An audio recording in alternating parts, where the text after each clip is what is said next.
sa mga akusasyong ito at marami po sila. Pero unang tanong po, ilan ang miyembro ng KOJC?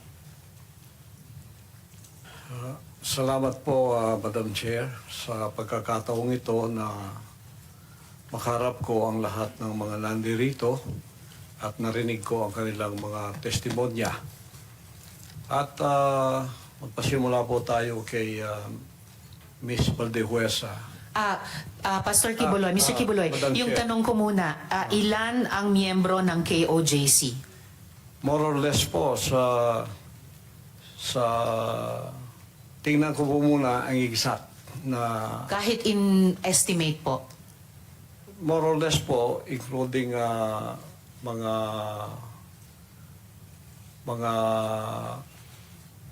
partners, yung ibig sabihin ng partners, yung hindi pa membro, pero covenant partner na sila, mga more or less 7 million. So kasama, so miyembro plus covenant partners, mga 7 million sa inyong pagkabilang. Okay, sa mga follow-up question ko po, dun sa mga testimonya ng mga victim survivors, sinexually abuse nyo ba ang mga babae at mga menor de edad? At ginamit nyo ba ang relihiyon para i-sexually abuse Wala sila? pong katotohanan yung kanilang mga sinabi. Kung meron po silang mga charges na criminal laban sa akin, malaya po silang mag-file ng kaso at doon ko haharapin at sasagutin sa tamang forum sa korte ng ating lupa tulad ng kinakaharap namin ngayon. And actually, on that matter and for the record, may at least isa sa victim survivors na dati nang naghain ng kaso sa inyo dun sa Davao, kaya lang dinismiss. Kaya inappeal nila sa Department of Justice.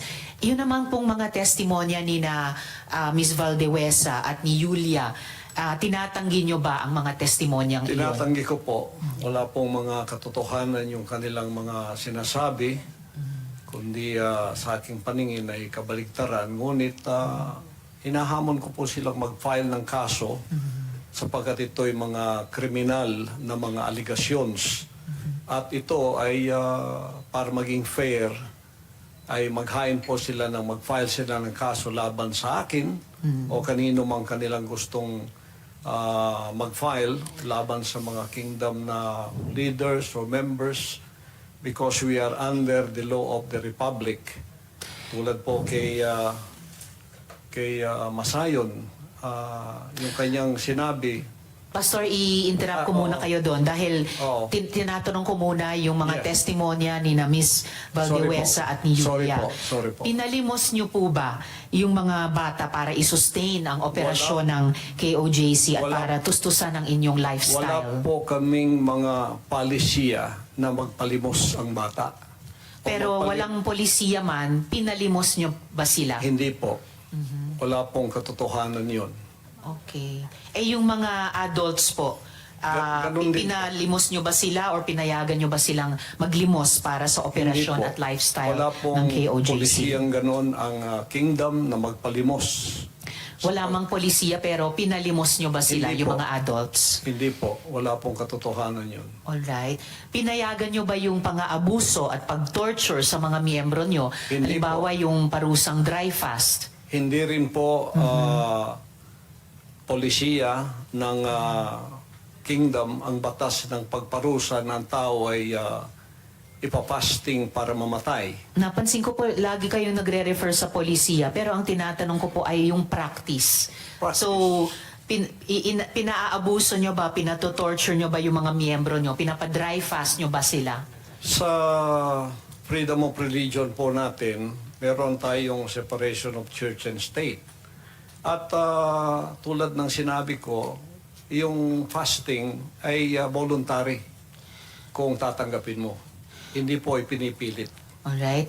Kayo ba yung nakaisip nung modus na piliting magpakasal yung mga miyembro nyo na hindi naman magkarelasyon para manatili sila sa ibang bansa? Sino pong nakaisip nun, nung modus na yon? Because this is under the investigation already, I invoke my right to remain silent on this issue. All right. Quickly lang po kay Ate Gingging, yung dry fast po ba, voluntary ba ito? No, for sure. No. All right. Salamat It po. was an instruction. Instruction. So, hindi siya voluntaryo, instruction or utos siya. All right. Salamat po. Mr. Kibuloy, boses niyo ba yung nasa audio file kanina, yung binabantaan mo yung si Stephanie o si Pane? Kailangan po i-authenticate kasi ngayon malakas ang AI. Pero boses niyo ba yon? Yung nagbabanta kay Pane o kay Stephanie? It appears na parang boses ko. Pero Alright. hindi ko po ma-authenticate kasi ngayong panahon na to malakas ang AI. At Kaya- sino po si Stephanie Ibarra? Sino po si Pane? Isa po sa mga manggagawa. Manggagawa. Ano po yung relationship o relasyon nyo kay Pane o Stephanie Ibarra? Isa pong manggagawa. Isang manggagawa. Pero hindi ba totoo na kinupkup nyo siya, kinuha nyo sa inyong pag-aalaga nung siya ay 2 years old pa lamang? With this issue po kay Pane, I invoke my right din to remain silent. All right. So, pero sa pagkaalam po namin, inalagaan nyo siya nung bata pa lamang siya. So, parang naging tatay kayo ni Stephanie o Pane Ibarra. Tama po ba? I invoke my right to remain silent Invoke. po sa issue na yan. Okay. Kasi sa audio file naman po, sa kabila nung sa pagkaalam ay kinupkup nyo siya nung 2 years old pa lamang, bata pa lang siya, na parang naging tatay kayo niya. Pero sa audio file, bakit parang asawa? Asawa nyo kung ituring itong si Stephanie o Pane. I invoke my right to remain silent on that Alright. issue rin po. Ngayon po, kino-confirm nyo po ba na meron kayong isang hukbo o private army sa inyong disposal? At ano po iyang tinatawag na angels of death?